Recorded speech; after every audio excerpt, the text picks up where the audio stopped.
नमस्कार। आज हम chapter 6th class geography chapter number 5 major domains of the earth पढ़ने की कोशिश करेंगे। एक वीडियो में हम एक्सप्लेनेशन देंगे आपको पूरे चैप्टर की, एक ही वीडियो में आपको मिलेगी। सेकंड वीडियो में हम MCQ या फिलअप्स है वो पूरे करेंगे, और थर्ड वीडियो में हम इसके जो रिटन क्वेश्चन है वो लिख कर आपको समझाएंगे। As you have read in the first chapter, the Earth is the only planet which has life. As you have read in the first chapter that Earth is the only planet which has life. यानी आप first chapter में पढ़ चुके हैं कि अर्थ अकेला ऐसा planet है जहाँ पर लाइफ पॉसिबल है या जहाँ पर ज़िंदगी संभव है। Human beings can live here because the life sustaining elements of land, water and air are present on the earth. Human being can live, यानी यहाँ पर ह्यूमन बीइंग रह सकता है। ह्यूमन बीइंग मतलब इंसान यहाँ रह सकता है, क्योंकि जो लाइफ सस्टेनिंग एलिमेंट यानी जीने के लिए जो हमें तत्व की ज़रूरत पड़ती है, लैंड, वाटर, एयर, वो यहाँ पर प्रेजेंट हैं। The surface of the earth is a complex zone. पूरी अर्थ पर तीनों चीज़ें नहीं मिलेगी हमें कि लैंड भी मिलेगा, वाटर भी मिलेगा, एयर भी मिलेगी। कुछ स्पेस ऐसे होंगे जहाँ सिर्फ वाटर होगा, वहाँ लैंड पॉसिबल नहीं है। कुछ ऐसी जगह होगी जहाँ एयर थोड़ी सी कम है। तो अर्थ का सरफेस का कॉम्प्लेक्स जोन ऐसा है जहाँ पर 3 main component of the environment meet, जहाँ मैंने बताए हैं इन्वायरमेंट के तीनों component land, water, air meet यानी मिलते हैं, ओवरलैप एंड इंटरेक्ट यानी एक दूसरे के ऊपर हैं या वो इंटरेक्ट करते हैं, और वहीं सिर्फ लाइफ पॉसिबल है। नेक्स्ट पॉइंट, ये इंपॉर्टेंट पॉइंट है, एग्जाम में कई बार क्वेश्चन पूछा जाएगा यहाँ से। The solid portion of the earth on which we live is called lithosphere। यानी अर्थ का वो सॉलिड पोर्शन जिस पर हम रहते हैं उसको हम लिथोस्फेयर कहते हैं। यानी अगर हम ज़मीन की बात करें, पहाड़ों की बात करें, या जहाँ हम रह सकते हैं, जहाँ पर हम खड़े हो सकते हैं, माउंटेन्स, प्लेट्यूज़, लैंड, ग्रासलैंड्स, इन चीज़ों पर हम खड़े हो सकते हैं, तो इस एरिया को हम लिथोस्फेयर के नाम से जानते हैं। यानी जो मिट्टी या पत्थरों से बने हैं उस एरिया को हम लिथोस्फेयर के नाम से जानते हैं। The gaseous layer that surround the earth is called atmosphere. अब ये हमारी अर्थ है, इसके चारों तरफ गैस की लेयर है, उसको हम एटमॉस्फेयर के नाम से जानते हैं। यानी हमें 3 कंपोनेंट चाहिए, तो लैंड वाले एरिया को हम लिथोस्फेयर बोलेंगे, एयर जो हमारे चारों तरफ एयर है उसको हम एटमॉस्फेयर बोलेंगे। ये आपको याद रखना है।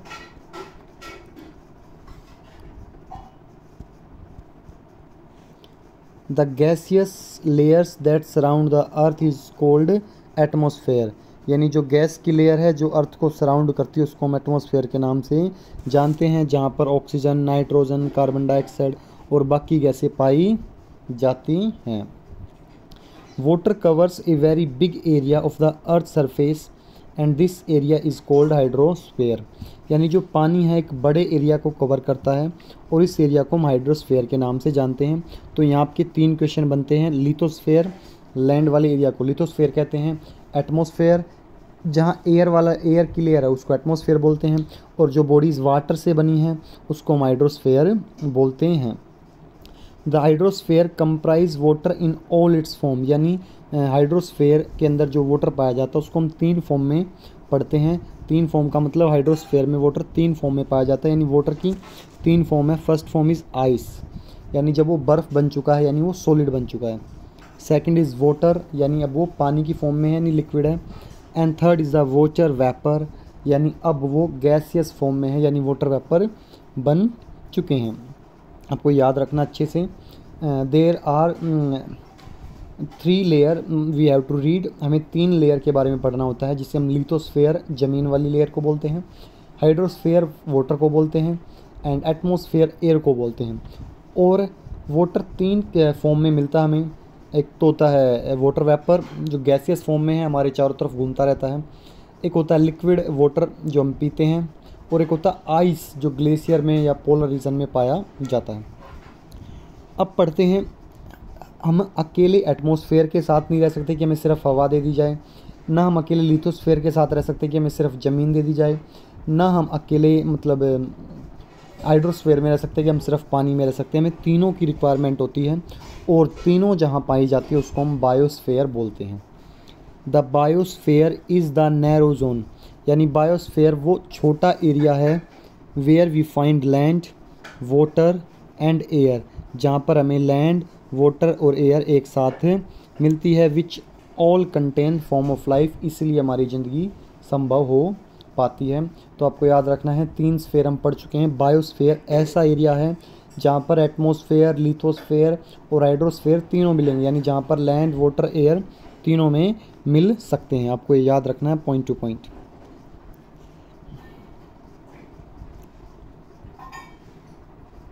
नेक्स्ट पॉइंट हम पढ़ते हैं lithosphere. The solid portion of the earth is called lithosphere, यानी अर्थ का जो सॉलिड पोर्शन है, जैसे सॉइल हो गया, रॉक्स हो गए, इस पोर्शन को हम लिथोस्फेयर के नाम से जानते हैं। It comprises the rocks of the earth crust and the thin layer of soil that contain nutrient element which sustain organism, यानी लिथोस्फेयर के अंदर रॉक्स आएंगे पृथ्वी के जो क्रस्ट पे हैं, पतली लेयर जो सॉइल की है वो भी आएगी, और सॉइल के अंदर न्यूट्रिएंट्स एलिमेंट्स होते हैं जिसमें ऑर्गेनिजम्स रहते हैं। तो ये वाला पोर्शन लिथोस्फेयर के अंदर आता है। There are 2 main division of the earth surface, हमने अर्थ सरफेस को 2 डिवीज़न में डिवाइड कर दिया है। The large land masses are the known continent, यानी जो बड़े बड़े अर्थ के टुकड़े हैं उनको हम कॉन्टिनेंट के नाम से जानते हैं। ये इंपॉर्टेंट क्वेश्चन है, what are the continent? The large land masses of the earth are known as continent, यानी बड़े बड़े जो ज़मीन के टुकड़े हैं एक साथ जिन्हें हम पढ़ते हैं, पूरा एक बड़ा टुकड़ा, उसको हम कॉन्टिनेंट के नाम से जानते हैं। And the huge water body are called the ocean basins, और जो बड़ी पानी की बॉडीज़ हैं, जो पानी की बड़ी बड़ी बॉडीज़ है, जैसे हम रिवर बोलते हैं, फिर उसके बाद हम सीज़ बोलते हैं, लेकिन जो बड़ी बॉडीज़ हैं उनको हम ओशियन बोलते हैं, ओशन बेसिन्स के नाम से भी कहा जाता है। All the ocean of the world are connected with one another, जितने भी ओशन है वर्ल्ड के वो सभी एक दूसरे से कनेक्ट है, कोई सेपरेट नहीं है। And all the land mass connected with one another, ये क्वेश्चन है, are all the land mass connected with another, क्या सभी लैंड मास एक दूसरे से कनेक्टेड है? तो मैं आपको दिखा देता हूँ, देखो ये रहा, थोड़ा सा फ़ोन को आप टेढ़ा कर सकते हैं क्योंकि इसमें देखो ये जो येलो वाला पार्ट है, लाइट येलो एशिया, थोड़ा डार्क येलो साउथ अमेरिका, और ब्लू वाले पार्ट में ओशन दिखाए गए हैं। तो देखो ओशन से तो एक दूसरे से कनेक्टेड है, आप इजीली देख सकते हैं, थोड़ा फ़ोन को टेढ़ा करना पड़ेगा। देखो ये इजीली इधर से उधर कनेक्टेड है, दिख रहे होंगे आपको, इसका पानी इधर भी है, लेकिन एशिया का कोई कनेक्शन साउथ अमेरिका से नहीं, अफ्रीका से कनेक्शन है लेकिन फिर साउथ अमेरिका से नहीं है, इसलिए आपको याद रखना है लैंड मासेस कनेक्टेड नहीं है, ओनली ओशंस कनेक्टेड है। The level of sea water remains the same everywhere, ये पॉइंट आपको याद रखना है। ज़मीन ऊपर नीचे होती रहती है लेकिन समुंदर का पानी हमेशा सेम रहता है, और सेम रहने का रीज़न यही है क्योंकि सारे ओशन बॉडी एक दूसरे से कनेक्टेड है।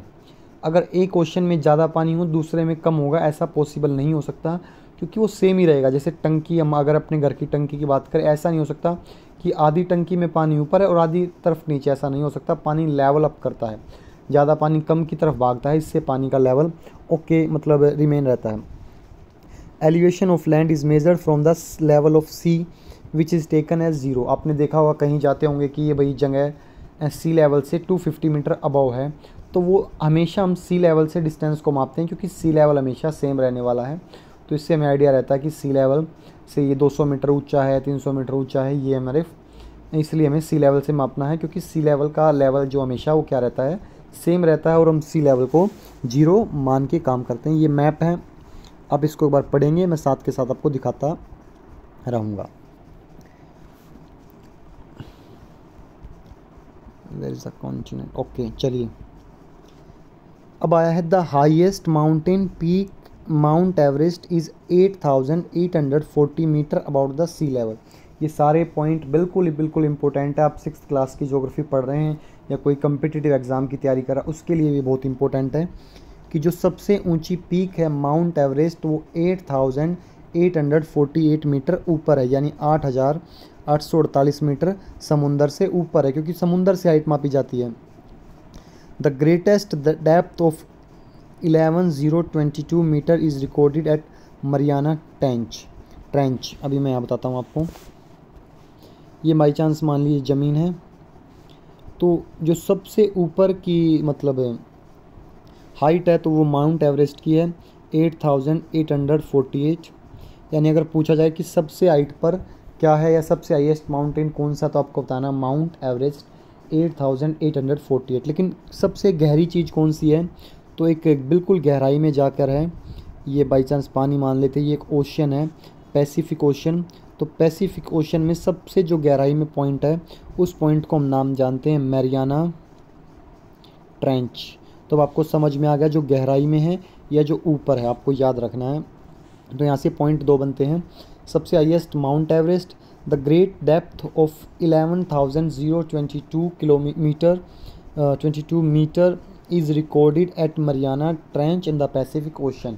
तो सबसे गहरा पृथ्वी का भाग मरियाना ट्रेंच है जो पैसिफिक ओशन में है, ये आपको याद रखना है। आप इमेजिन कर सकते हैं कि माउंट एवरेस्ट इतना ऊंचा दिखता है हमें, लेकिन उससे नीचे भी हमारे पास एक गड्ढा है, वो 11,022 किलोमीटर है, 11,022। नेक्स्ट पॉइंट ये इंपॉर्टेंट है, डू यू नो भी आप पढ़ने की कोशिश करें। आप ये ना देखिए कि एग्ज़ाम में आएगा नहीं आएगा, केवल हमारा मोटिव एग्ज़ाम में मार्क्स लाना नहीं होना चाहिए। हमारा मोटिव ये होना चाहिए एग्ज़ाम में चाहे हमारे मार्क्स कम आ रहे हैं, लेकिन ऐसा ज़रूर हो कि हमारे पास नॉलेज है, हमें ऐसा फील ना हो कि हमने चैप्टर को रट लिया है। ऐसा होना चाहिए कि हाँ हमें कुछ पॉइंट्स याद रहे हैं। Edmund Hillary New Zealand and Tenzing Norgay Sherpa India were the first man to climb the highest mountain peak Mount Everest. तो 2 व्यक्ति हैं, एडमंड हिलेरी न्यूजीलैंड से और तेंजिंग नॉर्वे। एडमंड हिलेरी और तेंजिंग नॉर्वे पहले ऐसे 2 व्यक्ति हैं जो माउंट एवरेस्ट पे फर्स्ट टाइम चढ़े थे। कब चढ़े थे? 29 मई 1953। आपको याद रखना है डेट को कि 29 तारीख को हमारा देश आज़ाद हुआ था। उससे 4 साल बाद यानी उससे 6 साल बाद 47 को आज़ाद हुआ था। उससे 6 साल बाद 29 मई 1953 को 2 व्यक्ति, एक न्यूजीलैंड से एडमंड हिलेरी और एक तेंजिंग नॉर्वे इंडिया से माउंट एवरेस्ट पर चढ़े थे। Junko tabby Japan was the first woman to reach the summit on 16 मई 1975। अब हमें एक याद रखना, अगर वुमेन की बात करें तो आपको बताना है जंको टैबी जापान से है, यहाँ पर जो चढ़ी थी। The first women to climb highest peak on 23 May 1944 was Bachendri Pal. लेकिन इंडियन वुमेन पढ़ा तो बछेंद्री पाल। तो मैं आपको 4 क्वेश्चन एक बार फिर से पूछ रहा हूँ। पहले 2 व्यक्ति जो मतलब है माउंट एवरेस्ट पर चढ़े थे, तो आपको जवाब देना है first 2 man are Edmund Hillary New Zealand से, तेंजिंग नॉर्वे इंडिया से 29 मई 1953। इनकी डेट याद रखनी है। अगला जापान से जो वुमेन गई है जंको टबे। लेकिन अगर इससे पूछ ले जाए इंडिया से कोई वुमेन गई है तो आपको बताना है बछेंद्री पाल। अब यहाँ से इंपॉर्टेंट पॉइंट चल चुके हैं। हमने पढ़ा था बड़े बड़े जो लैंड मासेस ज़मीन के टुकड़े उनको हम कॉन्टिनेंट के नाम से बोलते हैं। यहाँ से हम कॉन्टिनेंट पढ़ेंगे, एक एक पॉइंट हमारे लिए यहाँ से इम्पोर्टेंट है। There are 7 major continent. हमारे पास 7 कॉन्टिनेंट हैं। These are separated by large water bodies. ये अलग किए जाते हैं वाटर बॉडीज़ के द्वारा। तो कॉन्टिनेंट के नाम आपको याद रखने हैं, जिस मैं फॉर्म में लिख रहा हूँ उसी फॉर्म में आपको याद रखने हैं। Asia, Europe, Africa, north America, south America, Australia, Antarctica. आपको याद कर लेने A to Z। Asia, Africa, Europe, north America, south America, Australia और अंटार्कटिका। यहाँ से आपको 2 पॉइंट ये बिल्कुल याद रखने हैं कि सबसे जो बड़ा कॉन्टिनेंट है वो एशिया है और जो हमारा कंट्री है वो एशिया के अंदर ही आता है। सबसे छोटा कॉन्टिनेंट है वो है ऑस्ट्रेलिया। ये पॉइंट आपको बिल्कुल याद रखने हैं। और जो डार्क कॉन्टिनेंट है अफ्रीका को बोला जाता है, क्योंकि वहाँ पर पहले खोज नहीं मिली थी, वो उसको बाद में पता चला उसके मतलब उसके बारे में हमें। और जो सबसे वाइट कॉन्टिनेंट है उसको हम अंटार्कटिका के नाम से जानते हैं। तो मैंने आपको 4 पॉइंट बताए हैं, एक बार मैं आपको समझा भी देता हूँ। सबसे पहले मैं आपसे पूछूंगा सबसे बड़ा कॉन्टिनेंट। एक मिनट।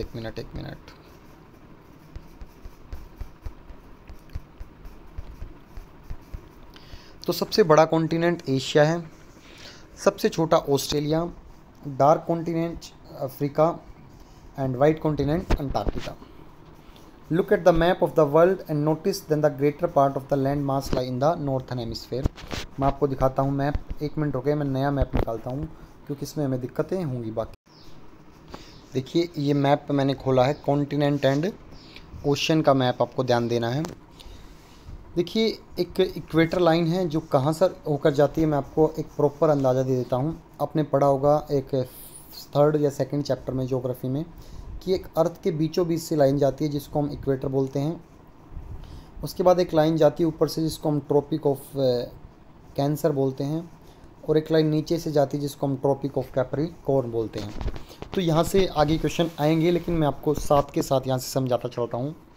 ये जो ब्लू कलर का कॉन्टिनेंट है ये एशिया है, अफ्रीका उसके साइड में ग्रीन में है, यूरोप येलो में है, नॉर्थ अमेरिका साउथ अमेरिका आपको दिख रहा होगा, ऑस्ट्रेलिया नीचे रेड कलर में छोटा सा दिख रहा होगा, और अंटार्कटिका भी दिखाएंगे। मैंने लाइन खींची हुई है ताकि अभी वो कट जाएंगी, फिर मैं आपको थोड़ी देर में दिखाता हूँ।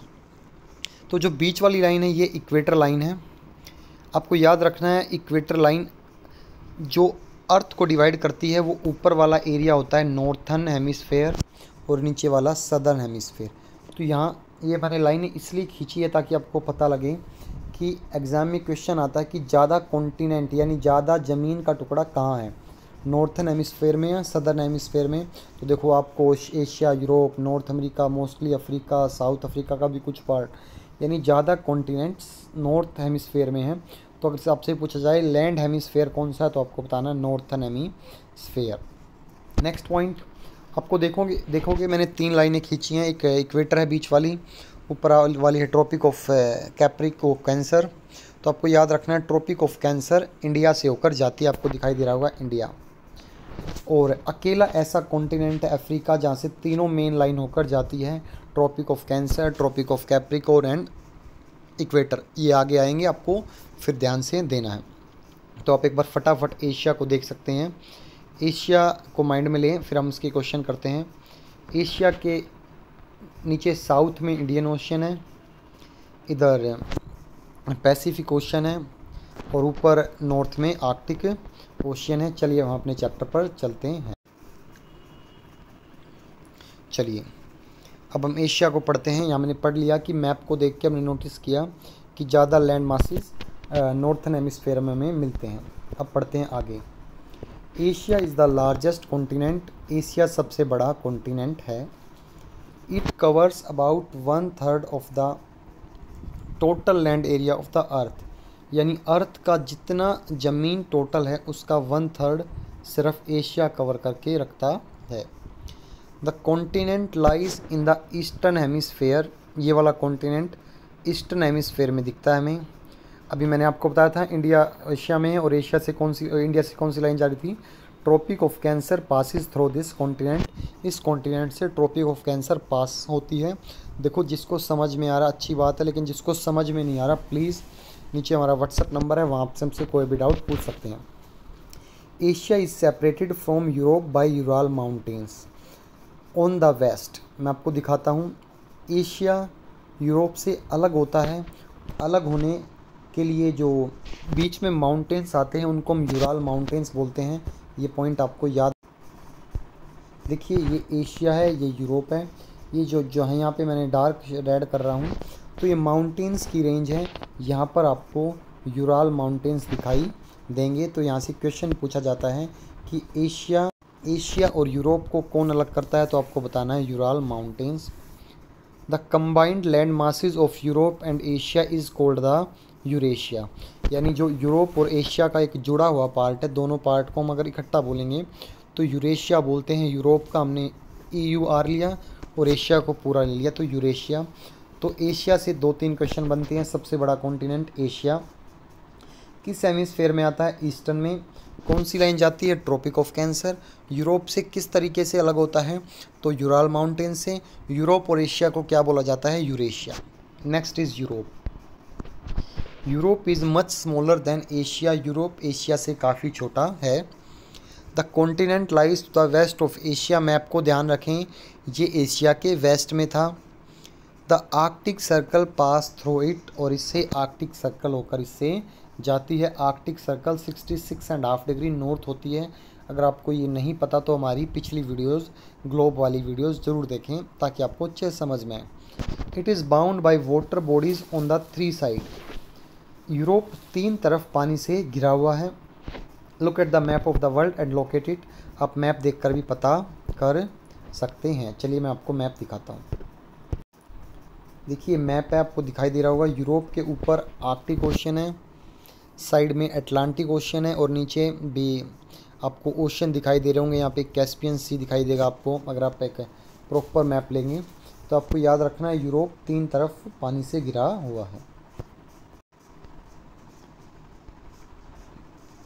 Africa is the second largest continent after Asia. सबसे बड़ा एशिया, उसके बाद अफ्रीका। द इक्वेटर और 0 degree latitude run almost through the middle of this continent. इस कॉन्टिनेंट के बीच में से 0 डिग्री लाइन होकर जाती है। A large part of Africa lies in the northern hemisphere.